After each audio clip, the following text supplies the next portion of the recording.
ବର୍ଷା ଋତୁର ସନ୍ଧ୍ୟା ସମୟରେ ଯଦି ଝିପିଝିପି ବର୍ଷା ହୁଏ ମନ ହୁଏ କ'ଣ ଟିକେ ଖାଇବା ପାଇଁ, କିନ୍ତୁ ଆଜି ହେଉଛି ପ୍ରବଳ ବର୍ଷା। ନମସ୍କାର, ଜୟ ଜଗନ୍ନାଥ। ମୁଁ ବିଥିକା, ମୁଁ ଆପଣମାନଙ୍କୁ ୱେଲକମ୍ କରୁଛି ମୋର ଆଉ ଗୋଟିଏ ମିନି ବ୍ଲଗ୍ରେ।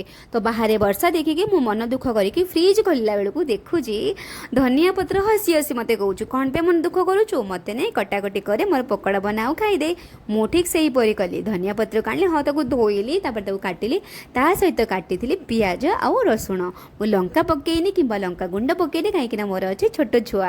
ତାପରେ କ'ଣ ସେଥିରେ ପକେଇଥିଲି ବେସନ, ହଳଦୀ ଗୁଣ୍ଡ, ଲୁଣ ଆଉ ମସଲା ଗୁଣ୍ଡ, ତାକୁ ଛାଣିଲି ଆଉ ତେଲରେ ଛାଣିକି ତାକୁ ବନେଇଦେଲି ଧନିଆ ପତ୍ରର ପକୋଡ଼ା, ଯାହାକି ହେଇଥିଲା ବହୁତ ଟେଷ୍ଟି ଆଉ ଡେଲିସିୟସ୍। ମୁଁ ଧନିଆ ପତ୍ରର ପକୋଡ଼ାକୁ ଟେଷ୍ଟ କରିଥିଲି ସକାଳେ ରୋଷେଇ କରିଥିବା ଛୋଲେ ସହିତ, ଯେଉଁଟାକି ଆହୁରି ଟେଷ୍ଟି ଲାଗିଲା।